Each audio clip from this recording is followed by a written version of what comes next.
Good morning, Field Elementary. Welcome to Personalized Learning Design Day. We're happy that you guys are here. We are in the midst of our video where we're going to walk you through our agenda for the day and kind of go through what we'll be working on and kind of beginning with the end in mind, some deliverables for the end of the day. Today's focus is learner profiles. That was one of the areas you guys identified that you wanted to dive into today. So that is our focus for today. This pathway was designed just for you by me, Maddie Shepard. And me, Joe McKim. All right, let's jump in. All right, so this is just a quick overview of the day's agenda. We have already done our introduction. The next step will be a personalized learning inspiration for you. This is where you'll access new information and explore and engage with materials that you may not have seen before. Next will come your choice in application, and this is the meat of our work today. How will you take the information that you're getting and what you know about personalized learning and what's good for kids and put it into action? Next, we'll have some individualized learning time. This is where each of you can choose on your own to go to a separate PD session, or you can go as a group. That's up to you. Then we'll break for lunch. After lunch, you'll come back together as your team, and this will be a time to bring the information from those individualized learning sessions to the work you started before lunch in the application session, or to just continue that work. It's up to you what you do with that design time. Next, we'll have a WOOT. This is where we start to really make some plans and figure out how we can share our learning with others. And that brings us to the end of the day where we will have a share out of your WOOT. And we'll talk more about that in a minute. You'll notice there are times on this agenda. You may want to, in fact, I highly encourage you to choose someone to be your timekeeper. You're working at your own pace today, but if you get behind and get really involved, say, with the inspiration and spend more than 30 minutes there, you may not get all your application work done that you want to accomplish today. So really figure out how you're going to use your time wisely and set a timekeeper. You may also want to choose someone to be a scribe and take notes of your conversations today, of your ideas, of your thoughts, your brainstorming, and your next steps and who might take action on them. All right, first we're going to look over the personalized learning rubric check-in. And again, our focus for today is learner profiles, so we're only going to be looking at the parts of the rubric that address this core component. All right, so we're giving you two phases of the learner profile continuum. Phase 2 is self-direction. So looking at phase 2, we want you to read those descriptors. What do you think about them? And where would you place yourself in your class individually on that continuum? And then as a group, collectively, where do you think, as a group, you all would fit? Same with phase 3. Phase 3 is the next level. We always like to look at where we are and where we're going, so make sure you look at that continuum as well. And you may find that some of you are in one place and someone else on another, and that's okay because we're all about moving on at our own pace. Just a side note, the reason that we have fields starting at phase 2 on the rubric is that phase 1 is all about building relationships, and we've been in your classrooms at your school and have observed that you're proficient in that area, and so we thought it best to start at phase 2 and move forward from there. We'll dive a little bit deeper into each of the phases, and again, we included a deep dive for both phase 2 and phase 3 in the event that different teammates are on different levels, or there might be different parts of your practice that you see in either phase. Right, so take time on these slides and really look at those descriptors and think about your own, do some self-assessment. Did you put yourself where you accurately should have when you did your scoring of yourself on the previous slide?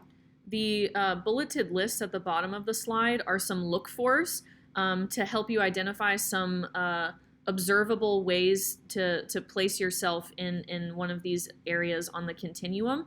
So be assessing and reflecting on your own practice and the classroom learning experiences that you design, and see if any of those descriptors or look-fors match your place.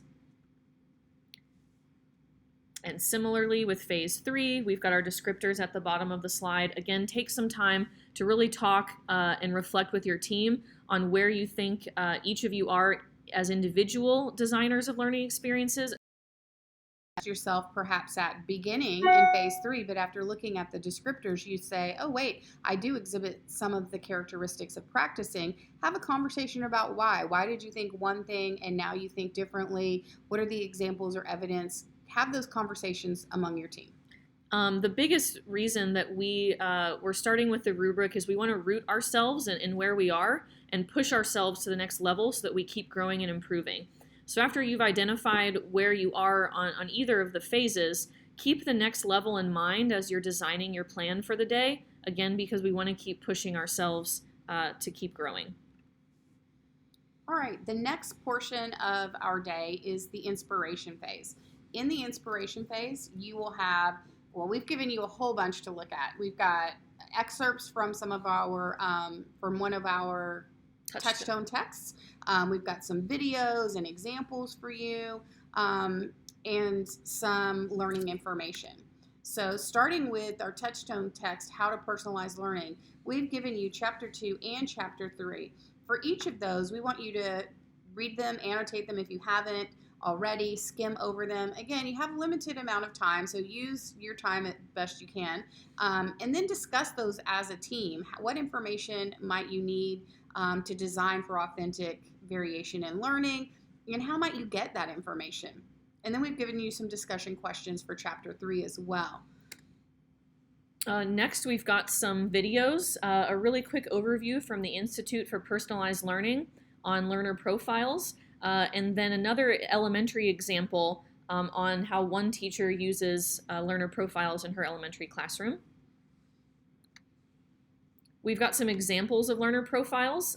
We've got a planning and brainstorming template to help you figure out what information about your learners and about their goals and passions and strengths and areas of growth you might want to collect. We have an example from Shelby County. We have an example that's geared towards elementary learners from the Institute for Personalized Learning, and it's not linked in now, but soon there will be a learner profile example website from right here in JCPS from Wheeler Elementary. We've also got a goal setting template. After you've thought about what types of information you might like to capture in your learner profile, this might be a place to start in order to scaffold for learners to set goals and to reflect on those as part of their learner profiles. We've got some examples of must-do, may-do lists that learners might use to begin to build their capacity to exercise some agency in the classroom, having some choice over what they work on, how they work on it, and how they show their learning. I'll share the link to a live must-do, may-do list once we get started today. You just remember to remind me of that one. We've also got a lot of resources on student-led conferences. We included student-led conferences in the learner profile pathway because student-led conferences are a great way for learners to talk about their profile, to share their journey, and to talk about where they're headed next. So we've got lots of resources there for you, as well as a video example of what a student-led conference might look like in a kindergarten classroom. All right, and that brings us back to our agenda where we're going to go into application time. So you've explored a lot of inspiration and resources and access information. What are you going to do with it? We've come up with 3 tasks, and we're asking you to choose one of those for your work here today. The first task is to design a learner profile to implement with your students. In addition to designing the actual learner profile, in this task is included an action plan for how and when the learners will complete, monitor, and reflect on and update their learner profile, as well as how you'll use the information the learner profiles capture to design personalized learning experiences. Next, we have a must-do, may-do list design as an option for our learning tasks today. When you're designing your must-do, may-do list, part of the systems and structures that help to make that a successful learning experience is to make sure that we're scaffolding independence and we're providing students opportunities to reflect on the choices they made so they can continue growing as decision makers and agents of their own learning. So if you choose this one, make sure you've got a plan for scaffolding and a plan for reflecting and having conversations with learners about their choices. And then finally, design a proposal to launch student-led conferences at your school or in your grade level. This will include an implementation plan, maybe even a suggested timeline, and again, choose one of these tasks to work on during your application time. All right, next in our day's agenda will be the individual learning time. You'll get a choice of 3 different learning opportunities: community partners, project-based learning, or empowering others to get started with personalized learning. You can go to those sessions as individuals, everybody go to a different one, or you can go together. That's totally up to you. After those breakout sessions, we will go to lunch. Enjoy your time away from the building and a chance to eat out. And when we come back from lunch, we're going to go back into our teams for some more team design time. How might your learning from those individual learning sessions play a part in your team's implementation plan that you started before lunch?